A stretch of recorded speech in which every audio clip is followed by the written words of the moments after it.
Il existe une date que l'humanité célèbre depuis plus de 10 000 ans. Une date que nos ancêtres gravaient sur la pierre, érigeaient des monuments gigantesques pour observer, et considéraient comme le moment le plus sacré de toute l'existence. Et cette date n'est pas le 25 décembre, c'est aujourd'hui, le 21 décembre, le solstice d'hiver. Et ce que je vais vous révéler dans les prochaines minutes va changer complètement votre vision de Noël pour le reste de votre vie. Baruch Spinoza, le philosophe qui fut excommunié, persécuté et presque assassiné pour ses découvertes, a consacré des années de sa vie à enquêter sur une question simple. Pourquoi l'Église a-t-elle choisi le 25 décembre pour célébrer la naissance de Jésus? La réponse qu'il a trouvée était si bouleversante que ses manuscrits sur le sujet furent brûlés, cachés et interdits pendant plus de 300 ans. Jusqu'à maintenant. Avant de continuer, j'ai besoin que vous compreniez quelque chose de fondamental. Je ne suis pas ici pour attaquer votre foi ou détruire vos traditions. Je suis ici parce que je crois que vous méritez de connaître la vérité. Et la vérité est que ce que vous célébrez chaque année en décembre n'est pas ce qu'on vous a raconté. C'est quelque chose de beaucoup plus ancien, beaucoup plus profond et paradoxalement, beaucoup plus sacré que la version officielle ne pourrait jamais l'être. Commençons par le commencement, par le vrai commencement. Il y a environ 12 000 ans, lorsque nos ancêtres vivaient encore dans des grottes et dépendaient complètement de la nature pour survivre.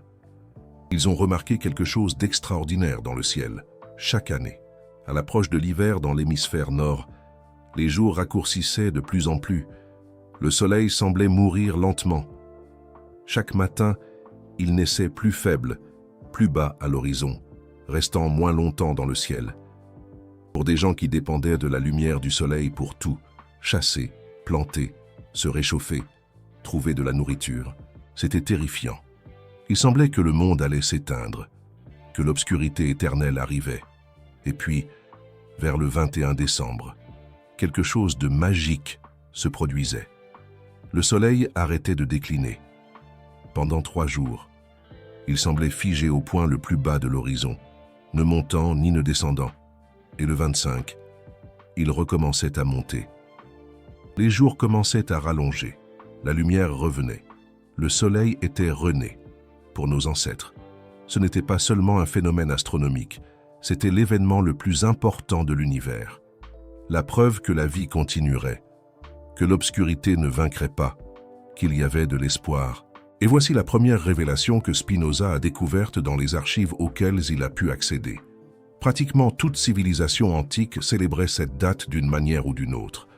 Les Égyptiens célébraient la naissance d'Horus, le dieu soleil.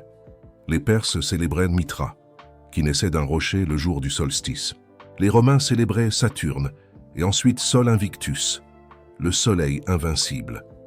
Les peuples nordiques célébraient Yule. Les Celtes célébraient Alban Artan. Les Germains, les Grecs, les Babyloniens, les Sumériens, tous, absolument tous, avaient des célébrations massives à cette époque de l'année. Mais attendez, car la partie la plus importante arrive maintenant. Spinoza a trouvé des documents qui montrent quelque chose de troublant. Dans aucun évangile, dans aucun texte chrétien original des premiers siècles, il n'existe la moindre mention de la date de naissance de Jésus. Aucune. Zéro. Les premiers chrétiens ne célébrèrent pas Noël. En fait, beaucoup considérèrent la célébration des anniversaires comme une pratique païenne et pécheresse. L'Église primitive avait un profond mépris pour cette idée. Alors comment? Exactement. Le 25 décembre est-il devenu le jour le plus important du calendrier chrétien? C'est ici que l'histoire devient très intéressante et très troublante. En 274 après Jésus-Christ, l'empereur romain Constantin a officialisé le culte de Sol Invictus comme la religion officielle de Rome. Et il a établi le 25 décembre, quelques jours après le solstice d'hiver, comme le Dies Natalis Solis Invicti, le jour de la naissance du soleil invincible. C'était le jour férié le plus important de l'Empire romain. Des millions de personnes célébraient. Des fêtes énormes, des échanges de cadeaux, des décorations avec des branches vertes, des bougies allumées pour représenter le retour de la lumière.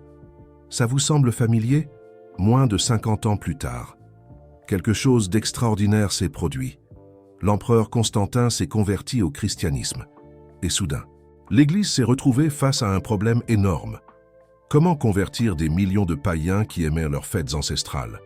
Comment faire abandonner aux gens des célébrations que leurs familles pratiquaient depuis des générations innombrables?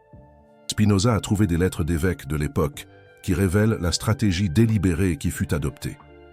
Ils n'ont pas essayé d'éliminer les fêtes païennes. Cela aurait été impossible. Au lieu de cela, ils ont fait quelque chose de beaucoup plus intelligent. Ils les ont absorbées. Ils ont simplement pris les célébrations existantes et ont placé une couche chrétienne par-dessus.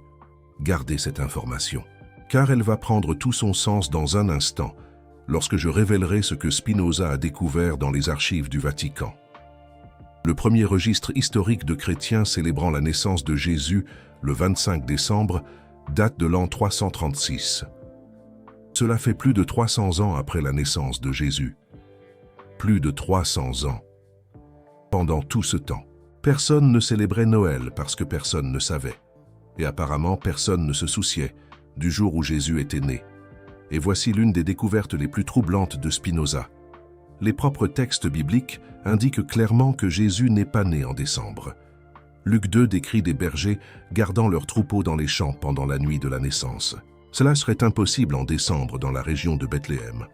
En décembre, il fait un froid intense, souvent avec de la neige. Et les troupeaux étaient rentrés dans des abris fermés.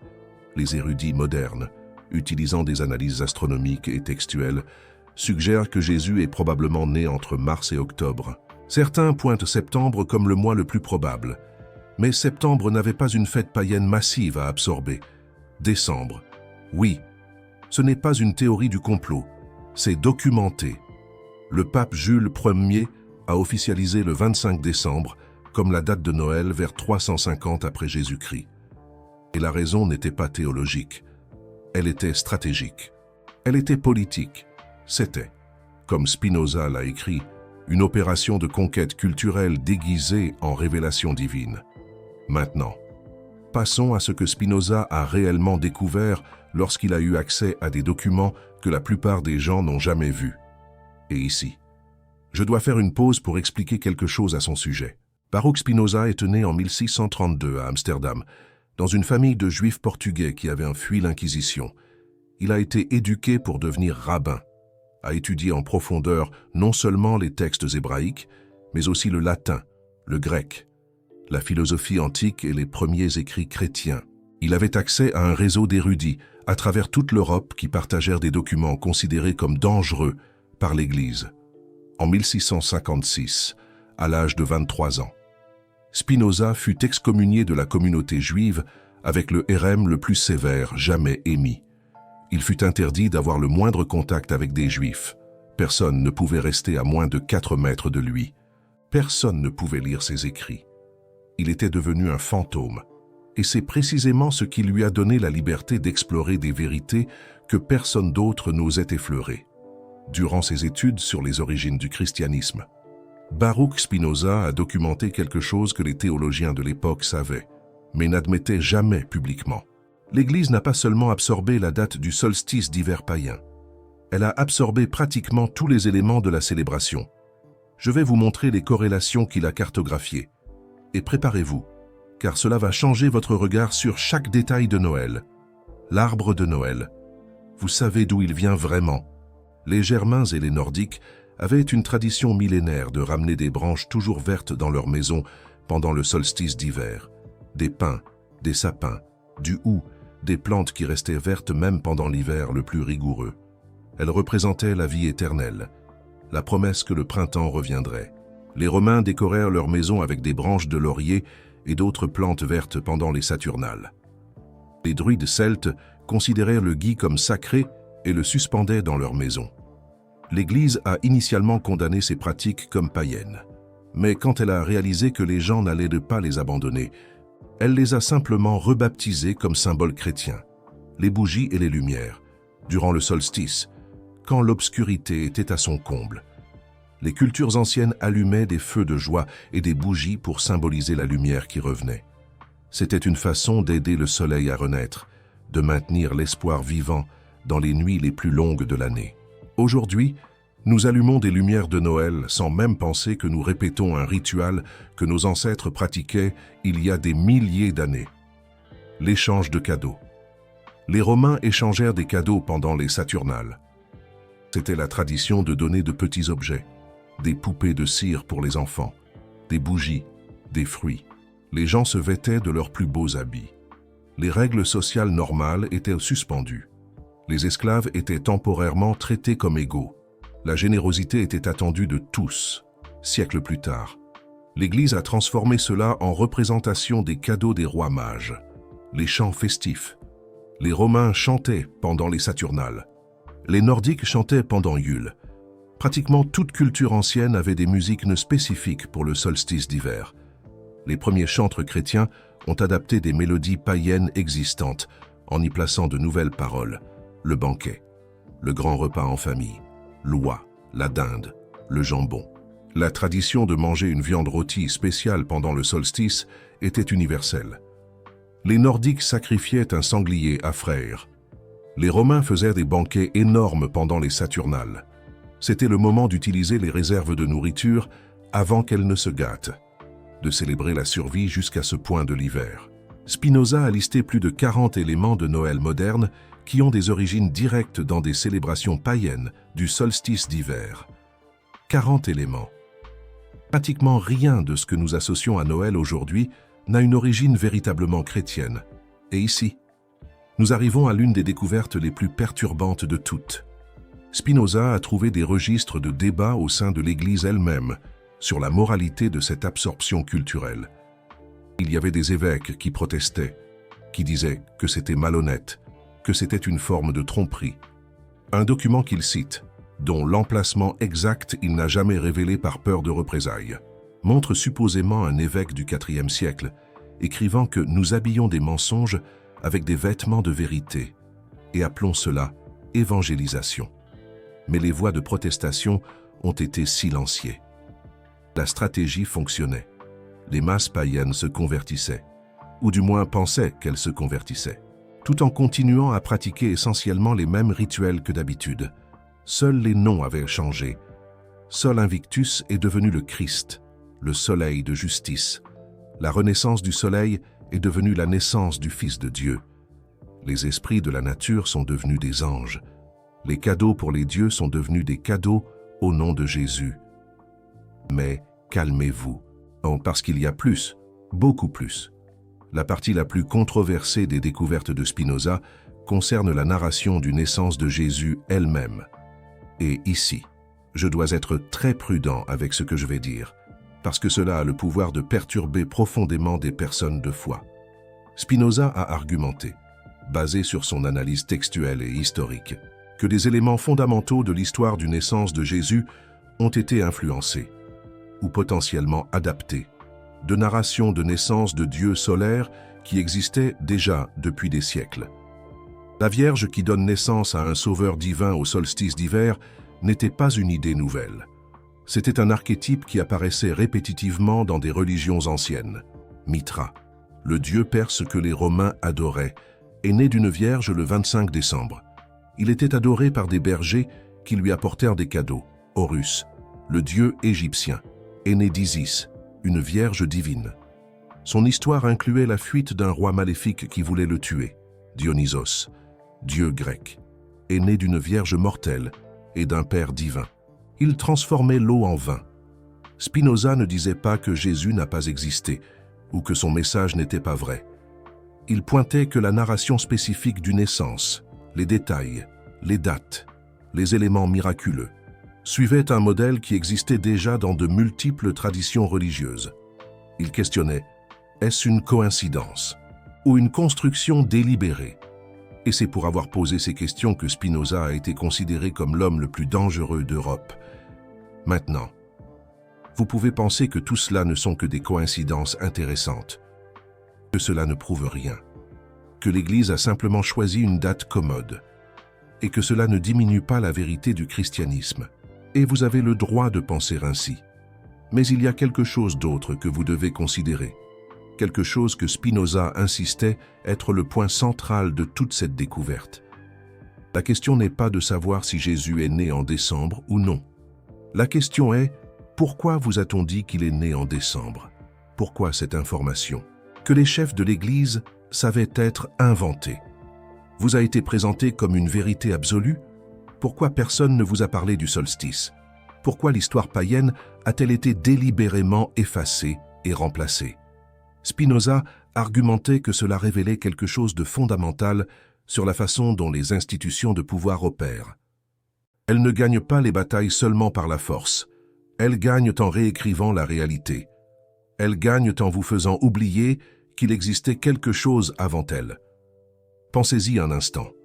Des milliards de personnes dans le monde célèbrent Noël sans avoir la moindre idée qu'elles participent à une célébration dont la structure fondamentale a été créée des milliers d'années avant la naissance de Jésus.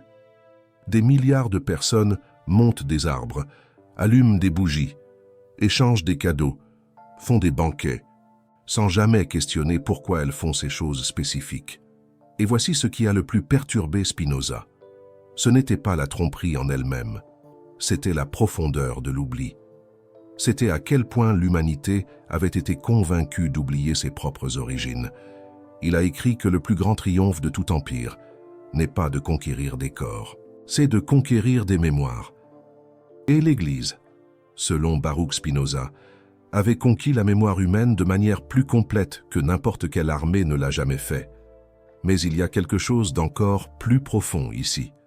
Quelque chose que Spinoza considérait comme la plus grande ironie de toute cette histoire. Le solstice d'hiver est réel. C'est un phénomène astronomique vérifiable, observable, mesurable. Le soleil atteint vraiment son point le plus bas. Les jours sont vraiment plus courts. Et après le solstice, la lumière commence vraiment à revenir. Nos ancêtres n'ont pas inventé ça. Ils ont observé la réalité. Et ils l'ont célébrée. Spinoza argumentait qu'il y avait quelque chose de genuinement sacré dans le solstice d'hiver. Non pas à cause de Dieu ou de mythes, mais à cause de ce qu'il représente. Le moment où l'obscurité atteint son maximum est exactement le moment où la lumière commence à revenir. Le point le plus bas est exactement là où commence la remontée. La mort apparente. Et le début de la Renaissance, cela, pour Spinoza, était une vérité universelle, profonde, inscrite dans la propre structure du cosmos, et en remplaçant cette vérité astronomique par une narrative sur un événement historique spécifique. L'Église avait, paradoxalement, diminué le sacré. Elle avait transformé quelque chose d'universel en quelque chose de particulier. Elle avait remplacé l'observation de la nature par l'acceptation d'une histoire. Et ici, nous arrivons à une question que Spinoza posait, et que je dois vous poser maintenant. Qu'est-ce qui est le plus sacré? Célébrer la renaissance littérale de la lumière au moment exact où elle se produit, participant consciemment à un événement cosmique réel, ou célébrer une date arbitraire choisie pour des raisons politiques, répétant des rituels dont vous ignorez les origines.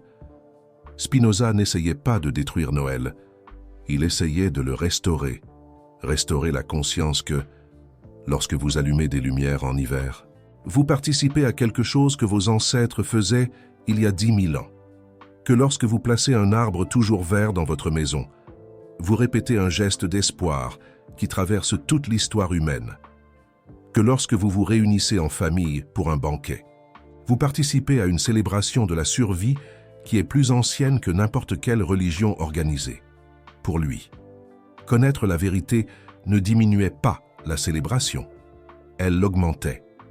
Parce que maintenant, vous ne faites pas qu'obéir aux instructions d'une tradition que vous ne questionnez pas. Vous participez consciemment à quelque chose de beaucoup plus grand que n'importe quelle église, n'importe quelle religion, n'importe quel dogme.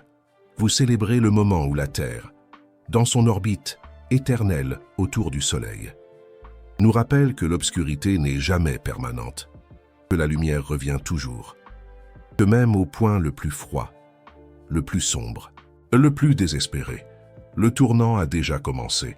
Ce n'est pas du paganisme, ce n'est pas de l'antichristianisme, c'est la réalité.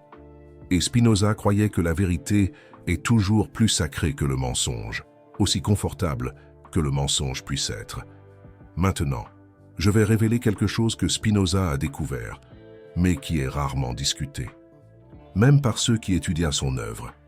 Il a trouvé des preuves que l'Église non seulement savait que le 25 décembre était une date païenne, mais elle dépendait de cela. La conversion en masse des peuples européens n'aurait pas été possible sans l'absorption des festivals existants. Les propres documents internes de l'Église admettaient cela. Un texte que Spinoza cite, attribué à Grégoire le Grand au VIe siècle, aurait donné pour instruction aux missionnaires de ne pas détruire les temples païens, mais de les convertir en églises, de ne pas interdire les festivals, mais de leur donner un nouveau sens chrétien. La stratégie officielle était l'infiltration et la transformation, pas la destruction et le remplacement. Et ça a marché. Ça a tellement bien marché que, en quelques générations, les gens avaient complètement oublié les origines païennes de leur propre tradition. L'oubli a été si complet que, lorsque quelqu'un comme Spinoza pointait les connexions évidentes, il était traité comme hérétique, comme fou, comme ennemi de la foi. Mais la vérité ne disparaît pas seulement parce qu'elle est oubliée. Elle attend. Et aujourd'hui, avec accès aux registres historiques, aux études archéologiques, aux analyses textuelles et à la recherche académique sérieuse, toute personne qui le souhaite peut vérifier ce que Spinoza a découvert il y a plus de 300 ans.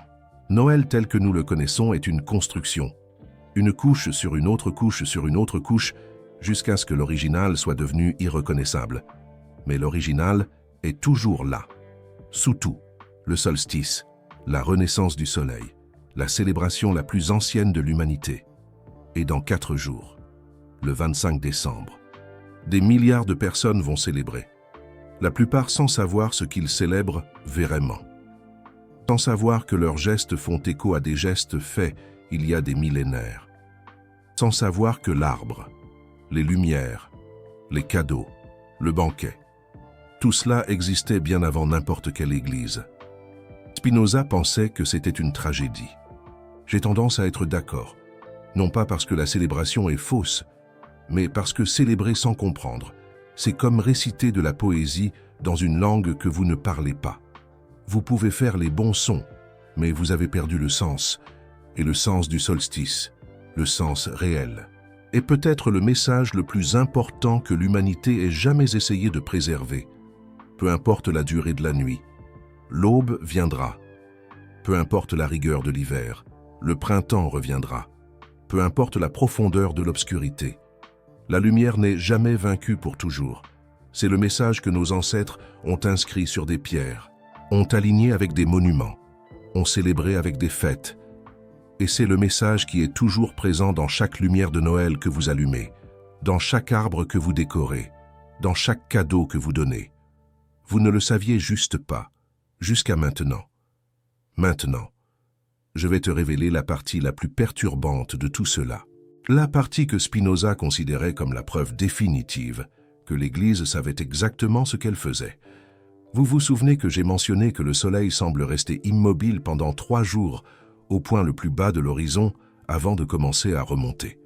Eh bien, Spinoza a trouvé une corrélation qu'il considérait comme impossible à être une coïncidence.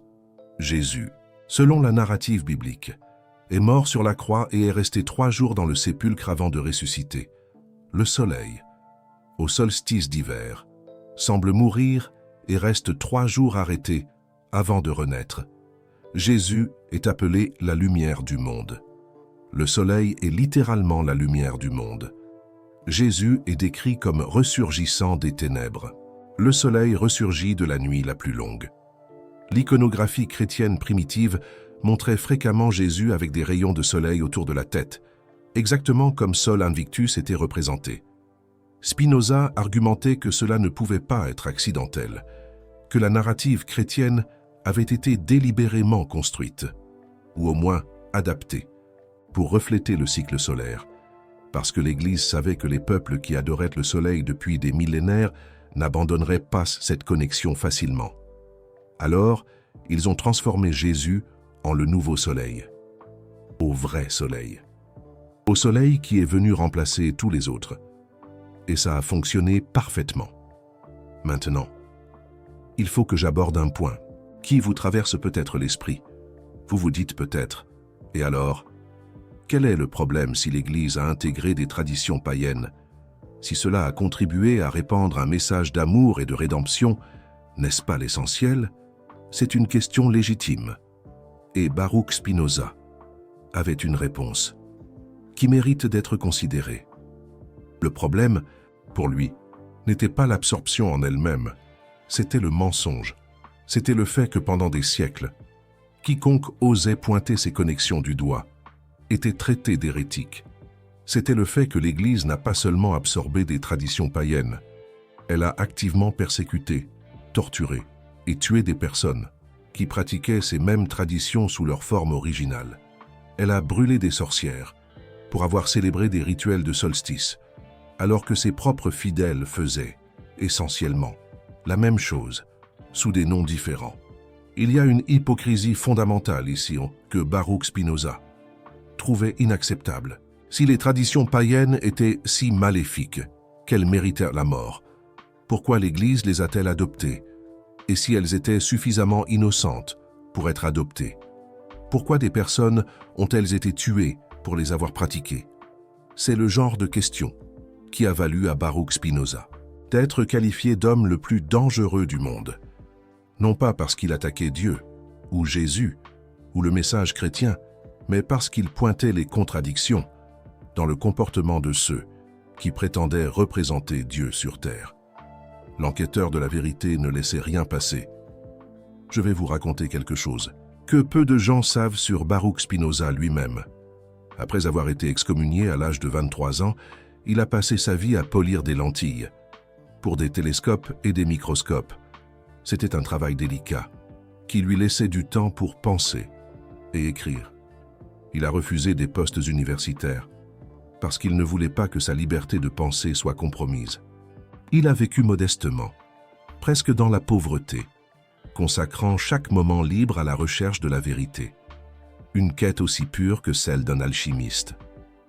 Un jour, quelqu'un a tenté de l'assassiner, avec un couteau.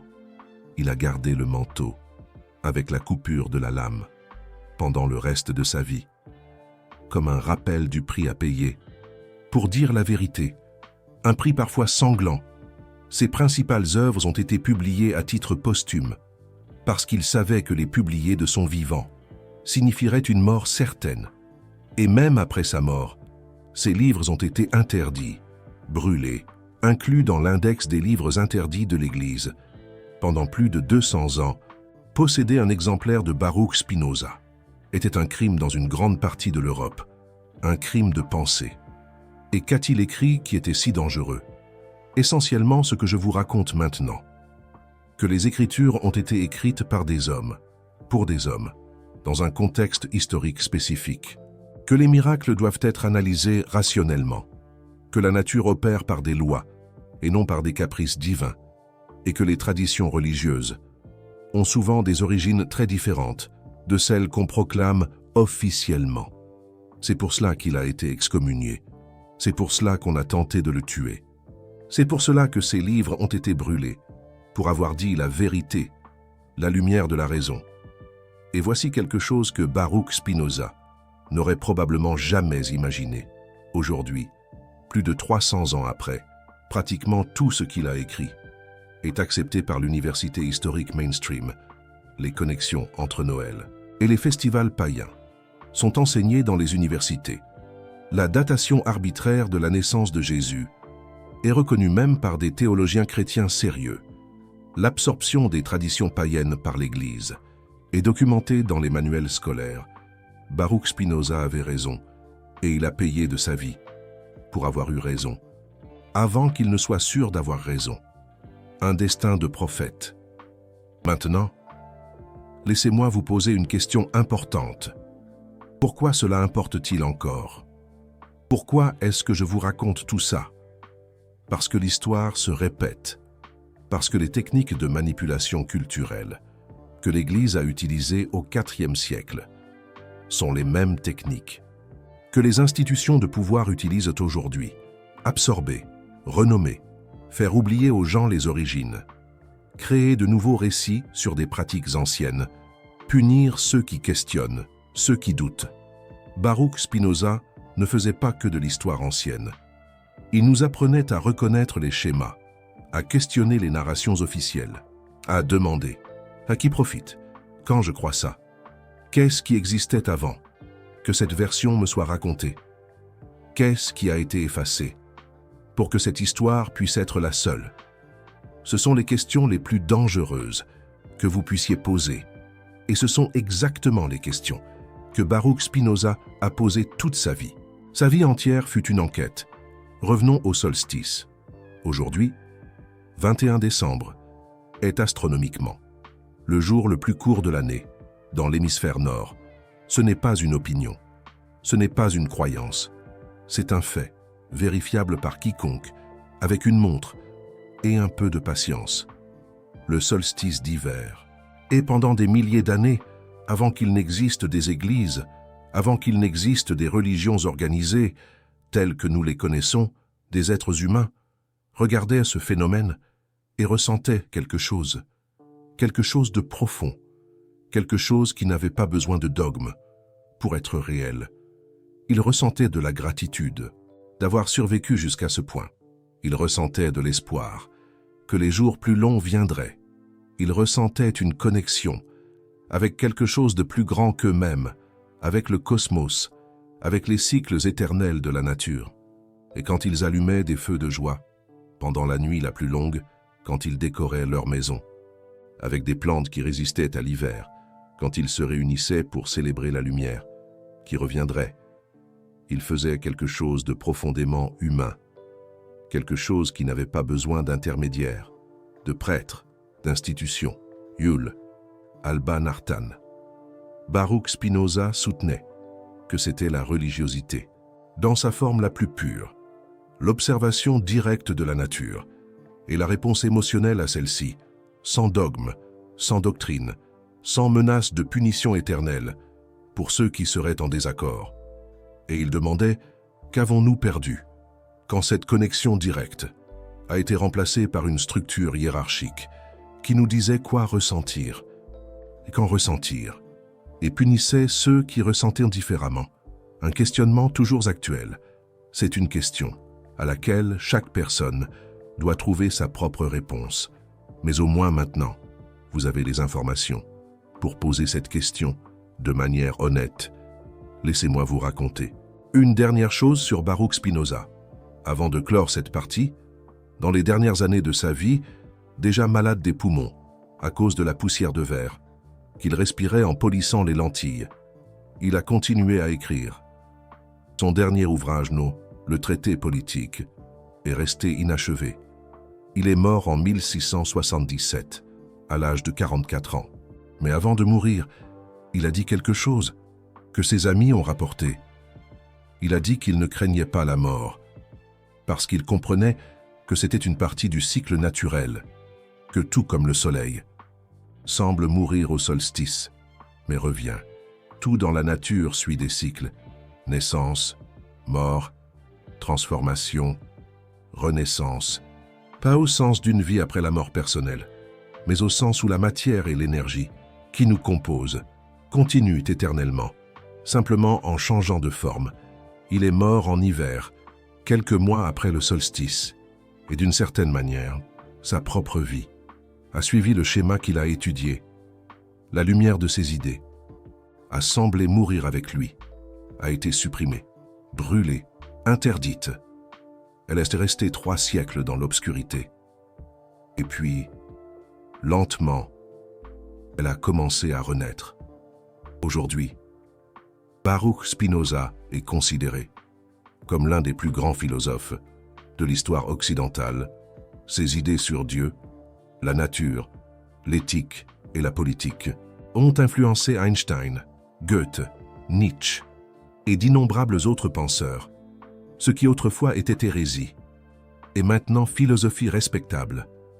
La lumière a fini par triompher cela ne signifie pas qu'il avait raison sur tout.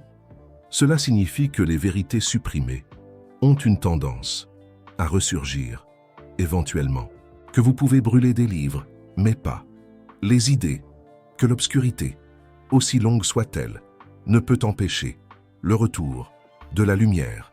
Et peut-être est-ce là le message le plus profond du solstice d'hiver, un message qui transcende toute religion spécifique. La vérité est comme le soleil. Vous pouvez la cacher. Un temps, vous pouvez faire croire qu'elle est morte. Vous pouvez célébrer 3 jours d'obscurité en pensant avoir gagné. Mais elle reviendra. Elle revient toujours. Maintenant, avant de finaliser, il faut que je vous parle de ce que vous faites, de cette information. Vous venez de découvrir quelque chose que la plupart des gens ne prennent jamais le temps de considérer, que la célébration la plus répandue du monde occidental a des racines beaucoup plus anciennes et beaucoup plus profondes que la version officielle ne le raconte. Que vous, lorsque vous participez à Noël, vous répétez inconsciemment des gestes que vos ancêtres faisaient il y a des milliers d'années. Cela peut être perturbant. Cela peut vous faire remettre en question d'autres choses que vous avez toujours acceptées comme vérité. Cela peut ouvrir des portes que vous préféreriez, peut-être, voir rester fermées. Mais cela peut aussi être libérateur, parce que maintenant, vous avez le choix. Vous pouvez continuer à célébrer, exactement comme avant, mais avec une conscience plus profonde de ce que vous faites. Vous pouvez modifier vos célébrations pour inclure des éléments de reconnaissance des origines anciennes. Vous pouvez arrêter complètement de célébrer. Vous pouvez créer vos propres traditions, basées sur ce qui fait sens. Pour vous, l'important, c'est maintenant, vous savez. Et la connaissance, c'est la liberté. Baruch Spinoza disait que l'objectif de la philosophie n'est pas de vous dire quoi faire, c'est de vous libérer pour que vous puissiez décider par vous-même, pas de vous donner des réponses, mais de vous équiper pour poser les bonnes questions. Et la question que j'espère que vous retiendrez est simple. À quoi d'autre croyez-vous? Simplement parce qu'on vous a dit de le croire? Quelles autres vérités effacées attendent d'être redécouvertes? Quelles autres couches de narration officielle cachent des réalités plus anciennes et peut-être plus profondes? Vous venez de découvrir des vérités qui ont coûté à Baruch Spinoza l'exil et l'excommunication. Ces révélations ont été cachées pendant des siècles parce qu'elles défient des narrations puissantes. Chaque vidéo de ce type exige de plonger dans des archives, de traduire des manuscrits, de connecter des points qu'on a tenté d'effacer.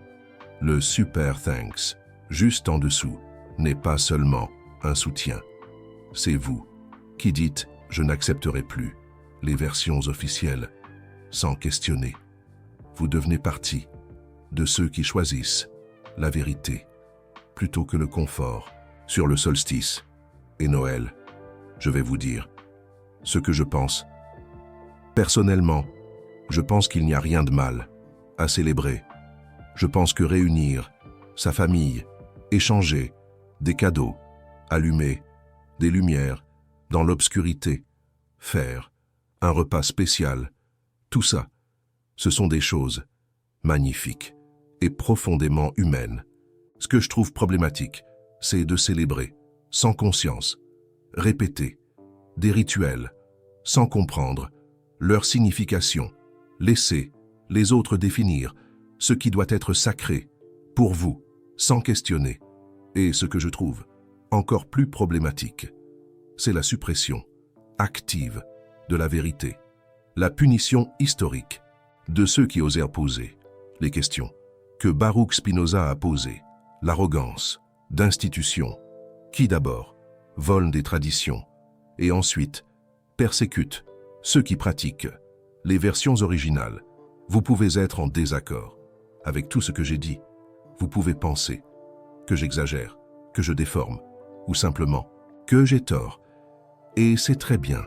Je préfère que vous soyez en désaccord, en pensant, plutôt que d'être d'accord, sans penser. Mais une chose n'est pas une question d'opinion. Le solstice d'hiver arrive. C'est réel. C'est vérifiable. Et pendant des milliers d'années, avant qu'aucune église n'existe, des êtres humains le célébraient. Ça, vous pouvez le vérifier par vous-même, ce soir. Observez le jour, le plus court, la nuit, la plus longue. Et à partir de demain, chaque jour aura un petit peu plus de lumière, non pas parce qu'un Dieu a décidé, non pas parce qu'une église a proclamé, mais parce que c'est comme ça, que la terre tourne autour du soleil. Et si ce n'est pas suffisamment sacré pour vous, si vous avez besoin d'histoires miraculeuses et de narrations surnaturelles pour ressentir de la révérence, c'est très bien aussi. Chacun trouve le sacré là où il peut. Mais pour moi et pour Baruch Spinoza, la réalité brute et miraculeuse, suffisamment le fait que nous soyons ici sur cette planète, dans ce système solaire, dans cette galaxie, conscients de notre existence, capables d'observer les cycles cosmiques et de ressentir quelque chose à leur sujet, c'est déjà extraordinaire. Et ça n'a pas besoin de couches, d'interprétation institutionnelle pour être vrai. Maintenant, dites-moi, saviez-vous que le 21 décembre était sacré pour les païens avant que l'Église ne le recouvre avec Noël? Écrivez ça juste en dessous si ça a changé votre façon de voir cette époque de l'année et si vous avez des proches qui ont besoin de connaître cette histoire. Marquez-les ici. Allons répandre une connaissance qui a été cachée pendant trop longtemps. La vérité est comme le soleil. Elle peut être obscurcie un temps, mais elle revient toujours. À la prochaine vidéo.